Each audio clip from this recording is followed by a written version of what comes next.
Bonjour à vous, amis Phénix. Je suis heureuse de vous retrouver dans cette vidéo. Je suis Barbara. Je suis thérapeute spécialisée dans la guérison des blessures, mais surtout, je suis une voix qui vient vous parler, qui vient peut-être vous amener des réponses, peut-être vous amener des questionnements, mais en tout cas, une voix qui est là pour vous guider sur ce chemin de soi, de retour à soi, de mieux-être, d'évolution spirituelle. Et aujourd'hui, sur ce chemin, j'ai envie de vous parler de lâcher prise. Une notion qu'on entend souvent, on nous dit souvent: «Mais lâche prise!» Et oui, et en retour, on a envie de dire: «OK, mais comment je fais? Comment je lâche prise sur des choses qui sont tellement douloureuses à l'intérieur de moi, qui sont tellement accrochées à moi, qui sont tellement installées dans mes pensées depuis tellement longtemps que ça fait partie de moi?» Comment on lâche prise là-dessus? Donc aujourd'hui, je vais vous parler du lâcher prise sur le passé, sur des histoires du passé et peut-être vous amener les réponses dont vous avez besoin sur mais comment je fais ça? On va voir. Pour commencer déjà, allez voir un petit peu à l'intérieur de vous et êtes-vous accroché encore aujourd'hui à des histoires du passé? Voilà, juste déjà ce premier questionnement, est-ce qu'il y a encore à l'intérieur de vous des rancunes, des rancœurs, des mémoires souffrantes, des choses qui, quand vous y pensez, vous êtes encore: «Ah, ah, ça me fait mal». C'est pas guéri, c'est pas apaisé, encore moins oublié. Parfois, ça peut être oublié, parfois ça a été tellement souffrant que ça n'a pas été guéri, ça a été enfoui et un jour ça ressort. Donc peut-être que c'est quelque chose comme ça qui est un jour ressorti, que vous aviez oublié et qui revient et qui: «Oh! Mon Dieu, j'ai vécu ça, je ne m'en souvenais pas». Des histoires d'inceste, de viol, de violence que notre mental, pour nous protéger, avait étouffé à l'intérieur et ça revient. Et quand ça revient, d'un seul coup, ça prend toute la place. Et là, impossible de lâcher prise. Ça s'accroche à nous, on s'accroche à ça. Pourquoi est-ce que on s'accroche? Donc je reste avec vraiment ces épisodes du passé souffrants, des épisodes de violence, des épisodes d'humiliation, ouais, d'isolement, d'indifférence, toutes ces trucs qui aujourd'hui, en tant qu'adulte, on dit: «Mais j'aurais pas dû vivre ça». Et donc on en veut à la personne qui nous l'a fait vivre et on est accroché à cet endroit-là. On est accroché parce qu'on voudrait de la reconnaissance de l'extérieur, des autres, sur ce qu'on a vécu. On voudrait que les personnes responsables de ça se rendent compte de ce qu'ils ont fait et quelque part viennent s'excuser. Parce qu'en fait, ce qu'on voudrait, c'est qu'ils viennent reconnaître notre souffrance et qu'ils, à travers ces excuses, nous redonnent notre pouvoir. Parce qu'on a perdu ce pouvoir dans ces situations-là, où on a été des victimes de viols, de violences, d'inceste, d'agression, d'indifférence, de psychologie, de manipulation, de tout ce que vous voulez. Mettez toutes vos histoires là-dedans. À cet endroit-là, si c'est des histoires du passé, vous avez pu être enfant, vous avez pu être adulte aussi, vous n'aviez pas votre pouvoir. Vous l'avez perdu. Et aujourd'hui encore, ce manque de pouvoir, vous regardez ce passé et en fait, vous êtes accroché au fait que ça aurait dû se passer différemment. Vous n'auriez pas dû vivre ça. Vous n'étiez pas OK avec ça. Et vous n'arrivez pas à lâcher ça. Vous voulez que les gens le voient, cette souffrance. Vous voulez que ça soit reconnu. Et en particulier par votre bourreau de l'époque. Et puis parfois, on ne veut même pas qu'il reconnaisse. On veut juste qu'il souffre autant qu'on a souffert. On ne veut même pas la reconnaissance de notre souffrance. On veut la souffrance de l'autre. Et c'est là, c'est Mandela qui disait que le ressentiment, c'est comme boire un poison en espérant que ce poison va tuer votre ennemi. C'est-à-dire vous êtes dans ce mécanisme de toujours vous rappeler cette situation, dans ce ressentiment. Et ce rappel, vous avez envie que l'autre souffre. Vous voyez, le poison qui vous alimente à vous, qui vous fait mal à vous à travers vos pensées, vous aimeriez que ce poison-là tue l'autre, que l'autre souffre, autant que vous avez souffert. Pas juste qu'il en prenne conscience, mais qu'en plus, il souffre pour alléger vos souffrances. Et ce que vous ne voyez pas, c'est que c'est à vous que vous faites mal. Quand vous êtes dans ce non-lâcher-prise, dans le fait de vous accrocher à cette histoire, à cette vengeance quelque part. Vengeance, si vous voulez que l'autre ait mal, ou juste reconnaissance de votre souffrance. Et je ne dis pas que c'est mal en soi de vouloir que l'autre reconnaisse. C'est juste que si pendant des années vous avez attendu ça et que ce n'est pas arrivé, c'est que ça n'arrivera peut-être jamais. Parce que le chemin de la guérison, il n'est pas dans le fait que l'autre reconnaisse ça. Il est dans le fait avec vous-même. Il est en vous, le chemin de guérison. De vous pardonner à vous-même d'avoir pas été en capacité de vous protéger à ce moment-là, d'avoir perdu votre pouvoir, d'avoir été victime. Ce pouvoir, il est avec vous-même. De vous donner la reconnaissance de la souffrance. Tu sais, on a souffert. C'était dur. On n'aurait pas dû vivre ça. On ne méritait pas ça. Mais on l'a vécu. Cette reconnaissance avec vous-même, cette acceptation que vous l'avez vécu et que vous ne saviez pas comment en sortir à ce moment-là. Peut-être vous avez essayé de dénoncer, peut-être que vous étiez battu, vous avez essayé de le dire. Et c'est vous qu'on n'a pas cru, qu'on a écarté. Peut-être que vous avez vécu l'inceste d'un beau-père et qu'au final, c'est vous qu'on a écarté de la famille. Le beau-père est resté dans la famille et c'est vous qu'on a dit « tu veux juste tout gâcher, pars. Va vivre chez les grands-parents, va vivre ailleurs, pars. » Peut-être que vous avez essayé de reprendre votre puissance et vous n'avez pas réussi. Vous n'avez pas eu de prise à ce moment-là. Et donc aujourd'hui, vous restez dans cette rancœur, dans cette rancune. Là, je parle d'épisodes très difficiles. Mais parfois, c'est juste, on en veut à nos parents de ne pas avoir été assez présents, de ne pas avoir su nous écouter, de ne pas avoir juste été là quand on en avait besoin, d'avoir été trop colérique, trop indifférent, trop absent, trop occupé à d'autres choses pour être là pour nous.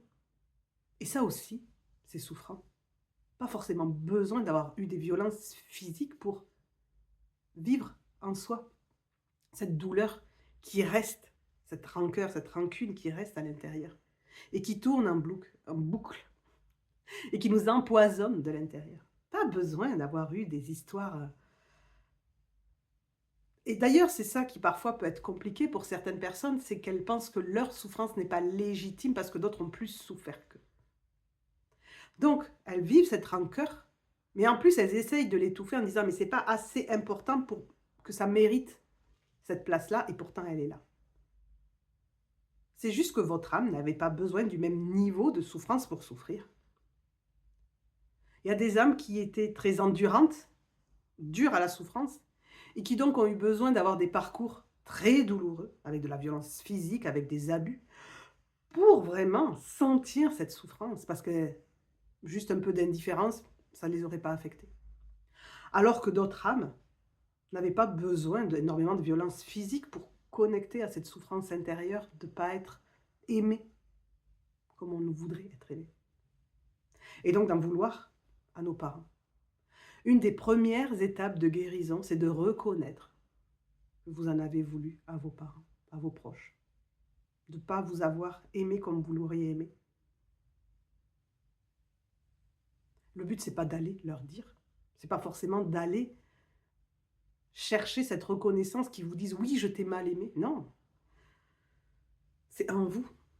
De reconnaître en vous. Le lâcher-prise, il commence par là. De reconnaître en vous, mais ouais. Je sens que je n'ai pas été aimée à la hauteur de ce que j'espérais, de ce que j'attendais, de ce que je voulais.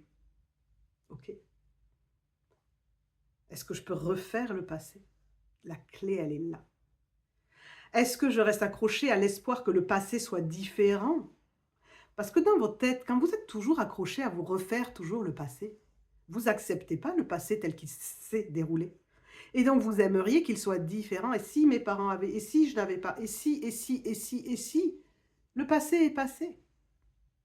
Le lâcher-prise, il est d'en commencer par ça, accepter que ce passé est passé, et c'est passé de cette façon-là. Oui, c'est pas ça que vous auriez voulu vivre. Oui, ça a été douloureux. Oui, ça a entraîné l'histoire que vous avez aujourd'hui, la personne que vous êtes aujourd'hui, avec peut-être les difficultés que vous avez aujourd'hui. Oui, on est d'accord. Mais vous ne pouvez pas rejouer le passé. Vous n'avez de pouvoir que sur votre instant présent. Et donc dans votre instant présent, là, est-ce que vous voulez ruminer ce passé et continuer à vous empoisonner avec ça? Ou est-ce que vous êtes capable de vous dire: «OK, ça c'était mon passé. Je vais maintenant m'occuper de mon présent pour créer l'avenir que je souhaite vivre». Ça ne veut pas dire que vous vous résignez. Ça ne veut pas dire que vous pardonnez aux personnes qui vous ont fait souffrir. Vous ne leur donnez pas l'absolution. Vous décidez juste qu'aujourd'hui, ces personnes-là et ce passé et ce qui s'est passé ne va plus décider de qui vous êtes aujourd'hui. Que vous tournez la page, que vous vous délestez de ce poids et de ce fardeau que vous avez sur vos épaules.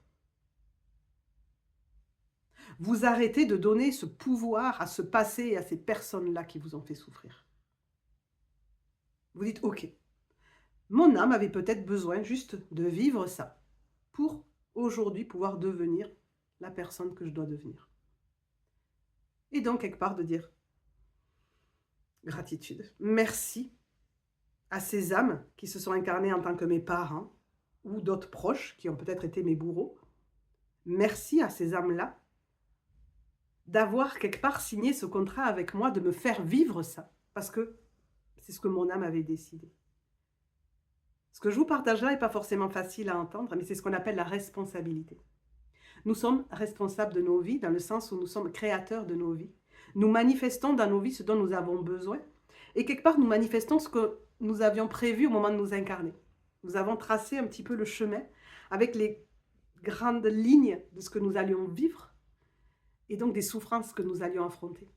Et des âmes autour de nous ont dit: «OK, moi, je viens avec toi dans cette histoire et je serai ton père et je te battrai. Je serai ta mère et je ne serai pas présente. Je serai ton oncle et il y aura peut-être de l'inceste». Ces âmes-là, elles ont accepté le deal d'être ce bourreau pour vous. Donc le but n'est pas de pardonner dans la matière. Le but est d'avoir de la gratitude pour l'expérience que vous avez vécue et de dire: «OK, maintenant j'ai vécu ça. Qu'est-ce que j'en fais?» Le lâcher-prise, il est à cet endroit-là. Ce que j'ai vécu est passé. Qu'est-ce que j'en fais? Comment je m'en sers pour transformer ma vie et pour devenir aujourd'hui la personne que je veux être et non pas la personne que ces expériences-là m'ont amené à être? Tout le travail, il est dans apprendre à se connaître, aller à l'intérieur de soi. Alors je fais une parenthèse là avec le programme New Life que je propose parce que je me rends compte que c'est construit de cette façon-là. Je me rends compte, je l'ai construit comme ça, mais je vois à quel point c'est ça. C'est-à-dire la première étape, c'est d'apprendre à se connaître, mais tel que l'on est aujourd'hui, c'est-à-dire comment tout ce qu'on a vécu nous a forgé, qui on est. La première étape, c'est découvrir qui on est aujourd'hui. Pour aller accueillir cet être-là qui peut-être est plein de colère, est plein de peur, est plein de limites, de croyances, de rancune. Waouh, je suis cet être-là, OK. Donc aller accueillir toutes ces parts-là souffrantes à l'intérieur de soi, qui sont en colère, qui veulent de la reconnaissance, qui veulent se venger. On ne veut pas les étouffer, on ne veut pas les faire taire, on veut les accueillir.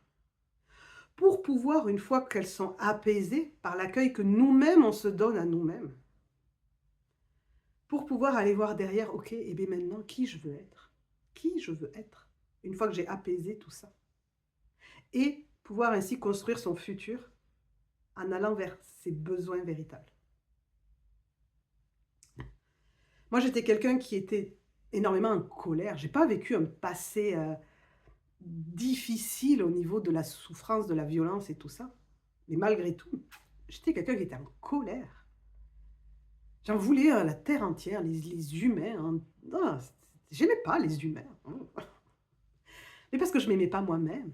J'étais en colère. Donc j'ai dû aller rencontrer à l'intérieur de moi toutes ces parts de moi qui étaient en colère. Elles étaient en colère parce qu'elles avaient l'impression qu'elles n'existaient pas, qu'on les voyait pas, qu'on les écoutait pas, qu'on les respectait pas. Donc voilà, tout ça, tout ça, tout ça. Et donc tout ça, il a fallu que je m'en occupe, que j'en prenne soin, que je pose des actions pour ben, me respecter moi, pour peut-être donner aux autres ce que je voulais qu'on me donne, d'arrêter d'attendre que les autres et d'en vouloir aux autres de ne pas me le donner, de m'en occuper. Et une fois que tout ça a été apaisé, ben maintenant, mais même avant ça, maintenant c'est OK, maintenant qu'est-ce que je veux pour moi? Qu'est-ce que je veux vivre? Non pas qu'est-ce que je veux faire ou qu'est-ce que je veux avoir, mais qui je veux être. Et c'est ça le chemin qui, pour moi, amène à la guérison, c'est quand on arrive à se connecter à qui je veux être et comment je le manifeste. Comment je fais pour le manifester dans ma vie. Par quoi je passe pour le manifester, ce que je veux être. Voilà un petit peu ce que j'avais envie de dire sur ce lâcher prise par rapport à ces poids, ces fardeaux du passé. Et comment on peut être amené à le transformer. De ce fait-là, vous n'en voulez plus à vos bourreaux de l'époque. Vous sortez de cette rancœur et vous n'attendez plus d'excuses. C'est pas important. Vous n'avez plus envie de vous manger, ce n'est pas important.